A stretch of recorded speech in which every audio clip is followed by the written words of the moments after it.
اعوذ باللہ من الشیطان اللعین الرجیم بسم اللہ الرحمن الرحیم وَإِذِ اعْتَزَلْتُمُوهُمْ وَمَا يَعْبُدُونَ إِلَّا اللَّهَ فَأْوُوا إِلَى الْكَهْفِ يَنشُرْ لَكُمْ رَبُّكُمْ مِنْ رَحْمَتِهِ وَيُحْيِي لَكُمْ مِنْ أَمْرِكُمْ مِرْفَقًا اللهم صل على محمد وآل محمد وعجل فرجهم سلام علیکم ورحمۃ اللہ وبرکاتہ۔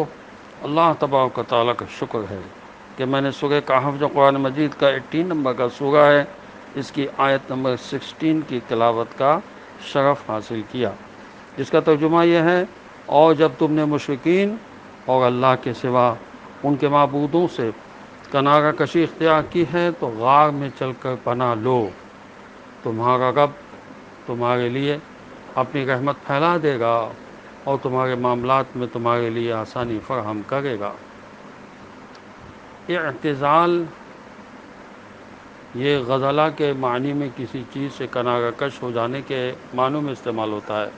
مرفقہ رفقہ سے ہے، یعنی نرمی و آسائش۔ ان لوگوں نے صرف شرک کو نہیں، مشرکین کو بھی چھوڑ دیا۔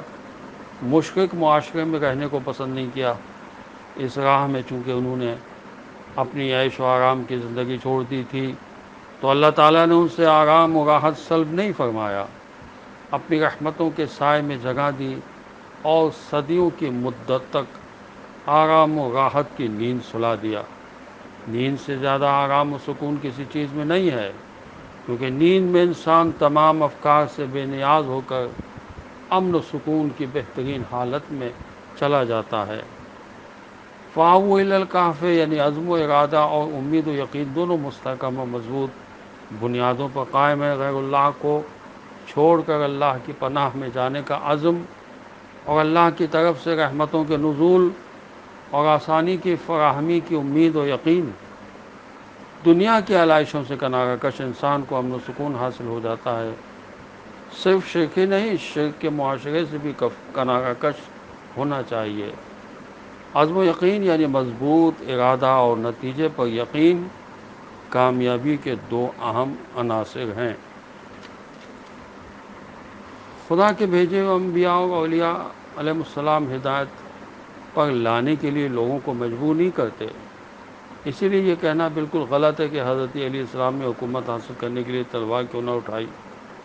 جو کام نبی نہیں کرتا وہ وسیع کیسے کر سکتا ہے؟ خود خدا بھی ہدایت پر لانے کے لیے کسی کو مجبور نہیں کرتا۔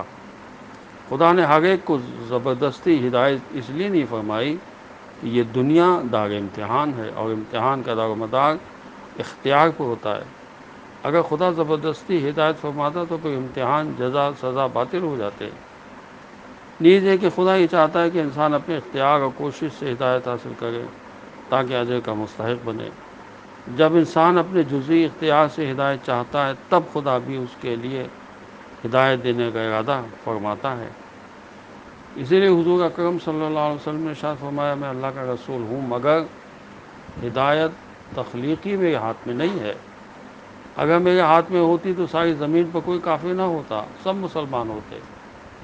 اس میں شک نہیں کہ ابلیس لعین گمراہی کو اچھا کر کے دکھاتا ہے، مگر کسی کو گمراہ کرنا اس کے ہاتھ میں نہیں ہے۔ اگر اس کے ہاتھ میں ہوتا تو سارے انسان گمراہ ہو جاتے۔ غرض تفسیر رول بیان میں لکھا ہے کہ ہدایت و گمراہی انسان کے ارادے اور کوشش پر منحصر ہے۔ جیسا انسان ارادہ اور کوشش کرتا ہے ویسے ہی خدا اس کو ہدایت کی توفیق دیتا ہے۔ جب انسان ہدایت حاصل کرنے کی کوشش نہیں کرتا تو خدا اپنی توفیقات سلب کر لیتا ہے۔ تو معلوم کیسے ہو کہ ہم شیعہ ہیں؟ محمد بن عجلان کہتے ہیں کہ میں حضرت امام جعفر صادق علیہ السلام کے پاس موجود تھا کہ آپ علیہ السلام کی خدمت میں ایک شخص آیا اور آپ علیہ السلام پر سلام کیا۔ امام علیہ السلام نے اس سے پوچھا: اپنے مومن بھائیوں کو کیسا چھوڑ کر آئے ہو؟